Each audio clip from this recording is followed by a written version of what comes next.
Assalamualaikum warahmatullahi wabarakatuh. Shalom, Om Swastiastu, Namo Buddhaya, salam kebajikan, salam sejahtera bagi kita semua.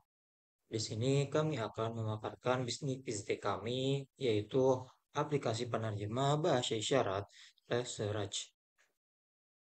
Saya Albi Tauliasya akan menjelaskan introduction dari bisnis kami, yaitu kami dari tim Leseraj, sebuah inovasi teknologi inklusif berbasis aplikasi penerjemah bahasa isyarat yang menjembatani komunikasi antara teman tuli dan masyarakat luas. Dengan memanfaatkan kecerdasan buatan dan teknologi pengenalan gerakan, Leseraj memungkinkan percakapan dua arah yang real-time antara pengguna bahasa isyarat dan non-pengguna, menciptakan pengalaman komunikasi yang setara, cepat, dan efisien. Kami tidak hanya menawarkan solusi praktis, tetapi juga menggerakkan perubahan sosial menuju masyarakat yang lebih inklusif dan empatik. Kami percaya bahwa akses komunikasi adalah hak semua orang, dan keterbatasan bukanlah akhir dari kemungkinan, melainkan awal dari untuk saling memahami. Leserat lahir dari semangat kolaborasi dan kepedulian, menjadi jembatan yang membuka peluang pendidikan, kerjaan, dan interaksi sosial yang lebih luas bagi teman tuli. Dengan inovasi ini, kami ingin memastikan bahwa setiap suara, termasuk yang disampaikan lewat isyarat, dapat didengar, dipahami, dan dihargai. Lalu untuk selanjutnya yaitu ada problem.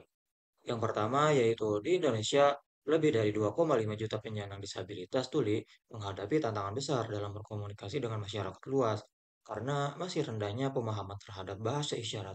Lalu yang kedua ada kurangnya fasilitas dan teknologi penerjemah bahasa isyarat yang praktis dan mudah diakses, memperburuk keterbatasan partisipasi teman tuli dalam pendidikan, pekerjaan, dan layanan publik. Dan yang terakhir ada di sisi lain, kesenjangan komunikasi ini sering menyebabkan diskriminasi tidak langsung dan menurunkan kualitas hidup penyandang disabilitas dalam berbagai aspek kehidupan sosial. Setelah mengetahui tiga permasalahan tadi, kami juga menemukan tiga solusi. Yang pertama yaitu menjawab rendahnya pemahaman terhadap bahasa isyarat. Yang kedua, menyediakan teknologi yang praktis dan mudah diakses. Yang ketiga, mengurangi kesenjangan dan diskriminasi komunikasi. Leseraj hadir sebagai solusi inovatif, aplikasi penerjemah bahasa isyarat berbasis AI yang memudahkan komunikasi antara teman tuli dan masyarakat luas. Dengan teknologi yang akurat, praktis, dan mudah diakses melalui ponsel, Leseraj tidak hanya menjawab keterbatasan komunikasi, tapi juga mendorong inklusi sosial, meningkatkan akses terhadap layanan publik, dan menciptakan ruang yang lebih setara bagi penyandang disabilitas. Baik, selanjutnya adalah Total Available Market atau TAM, yaitu berjumlah 4 juta orang. Ini merupakan ukuran pasar keseluruhan yang berpotensi menggunakan alat berinteraksi dengan bahasa isyarat. TAM mewakili seluruh permintaan pasar untuk produk seperti aplikasi penerjemah bahasa isyarat tanpa mempertimbangkan keterbatasan seperti geografi, model bisnis, atau kapasitas operasional. Selanjutnya ada Serviceable Available Market atau SAM, yaitu berjumlah 2,5 juta orang. Ini merupakan bagian dari TAM yang bisa dijangkau secara realistis oleh Leseraj berdasarkan produk atau layanan yang ditawarkan, lokasi operasional, dan sumber daya saat ini. SAM menggambarkan pasar yang sesuai dengan strategi dan kapabilitas bisnis saat ini. Yang selanjutnya adalah Serviceable Obtainable Market atau SOM, yaitu 150.000 orang. Ini merupakan bagian dari SAM yang dapat dicapai secara realistis dalam 3 tahun pertama dengan mempertimbangkan kompetitor, strategi pemasaran, dan sumber daya tim. SOM adalah target jangka pendek hingga menengah yang paling realistis untuk dimenangkan oleh Leseraj. Selanjutnya ada opportunity atau peluang. Aplikasi penerjemah bahasa isyarat di Indonesia memiliki peluang besar karena mengatasi kesenjangan komunikasi mendesak bagi komunitas tuli, didukung oleh peningkatan kesadaran inklusi dan kemajuan teknologi smartphone atau AI. Pasar ini belum jenuh dan menawarkan potensi monetasi beragam. Selanjutnya, perkenalan produknya. Kemampuan Leseraj dalam menerjemahkan bahasa isyarat secara real-time membantu meningkatkan akses komunikasi, memungkinkan teman tuli untuk lebih mudah berinteraksi dalam berbagai situasi, seperti di sekolah, tempat kerja, atau layanan publik. Aplikasi ini juga mendorong kesetaraan partisipasi sosial, serta membantu masyarakat luas lebih memahami bahasa isyarat. sehingga memperkuat iklim inklusi. Dengan fitur yang intuitif dan teknologi yang adaptif, Lesrach menjadi alat bantu yang penting dalam meningkatkan kualitas hidup penyandang disabilitas dan membangun jembatan komunikasi yang lebih manusiawi. Selanjutnya ada traction. Dalam tahap validasi pasar selama 3 bulan terakhir, kami telah yang pertama diunduh lebih dari 5.000 kali di platform Android dan iOS. Yang kedua, bermitra dengan 3 sekolah inklusi dan 2 komunitas tuli untuk uji coba secara langsung. Selanjutnya, itu mencapai 87% tingkat kepuasan pengguna berdasarkan survei internal. Dan yang terakhir, mendapatkan tanggapan positif dari komunitas tuli, pendidik, dan tenaga kesehatan sebagai solusi praktis dan mudah digunakan.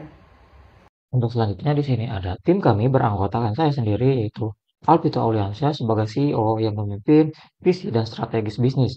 Adapun teman saya yaitu Rizka Dwi Saharani sebagai CMO, yaitu memimpin strategi pemasaran branding. Adapun teman saya Salman Nur Hasana sebagai CFO, yaitu bertanggung jawab atas keuangan dan perencanaan bisnis. Selanjutnya, kami mengembangkan teknologi yang inklusif dan bernilai sosial tinggi, yaitu Lesrach, sebuah aplikasi penerjemah bahasa isyarat yang menjembatani komunikasi antara komunitas tuli dan masyarakat luas. Yang pertama, lebih inklusif dan manusiawi. Dengan teknologi pengenalan gerak tangan, Lesrach membantu mengatasi hambatan komunikasi antara teman tuli dan pendengar. Aplikasi ini menciptakan ruang interaksi yang setara, penuh empati, dan tanpa batas. Yang kedua, yaitu memperdayakan yang terpinggirkan. Kami bekerjasama dengan komunitas tuli dan penerjemah bahasa isyarat profesional melalui kolaborasi ini. Semakin banyak suara yang sebelumnya tak terdengar, kini dapat hadir, didengar, dan dihargai. Selanjutnya ada faktor kompetitif, yaitu yang pertama ada format aplikasi. Format aplikasi Lesrach yaitu berdasarkan aplikasi mobile dan web. Kompetitor langsungnya yaitu aplikasi mobile web, dan kompetitor tidak langsungnya yaitu aplikasi mobile perangkat keras seperti wearable devices. Yang kedua, faktor kompetitifnya yaitu tingkat persaingan. Tingkat persaingan Lesrach yaitu sedang, sedangkan kompetitor langsungnya tinggi dan kompetitor tidak langsungnya rendah. Selanjutnya ada brand awareness. Itu Lesrachnya sedang berkembang, kompetitor langsungnya tinggi dan kompetitor tidak langsungnya menengah. Selanjutnya ada faktor kompetitif inovasi aplikasi. Faktor kompetitif Lesrach yaitu fokus pada penerjemah bahasa isyarat menggunakan teknologi AI dan AR. Kompetitor langsungnya penerjemah menggunakan video atau teks beberapa menggunakan AI, dan kompetitor tidak langsungnya teknologi wearable yang berfokus pada deteksi gerakan atau penerjemah suara ke teks. Oke, selanjutnya saya akan menjelaskan tentang financial project dari sebuah aplikasi penerjemah bahasa isyarat yang sudah kami buat dengan nama Lesrach. Lesrach ini membutuhkan investasi awal sebesar 660 juta rupiah. Dalam tahun kedua, kami menargetkan 50.000 pengguna aktif dengan konversi 7% ke versi premium dengan harga 25.000 per bulan. Hal ini menghasilkan estimasi pendapatan sebesar 1.050 juta di tahun kedua dengan biaya operasional tahunan rata-rata sebesar 502 juta rupiah yang mencakup pemeliharaan server, pengembangan fitur, pemasaran, dan gaji tim. Margin kotor kami mencapai sekitar 48% atau laba kotor sebesar 548 juta rupiah pada tahun kedua. Selanjutnya ada investasi dan penggunaan dana. Pengalokasian dana terbesar kami presentasikan sebesar 40% di pengembangan aplikasi dan AI. Dan untuk pengalokasian dana kedua sebesar 30% untuk branding, pemasaran konten, dan promosi digital. Dan untuk pengalokasian dana ketiga kami presentasikan sebesar 20% untuk legalitas dan perizinan resmi.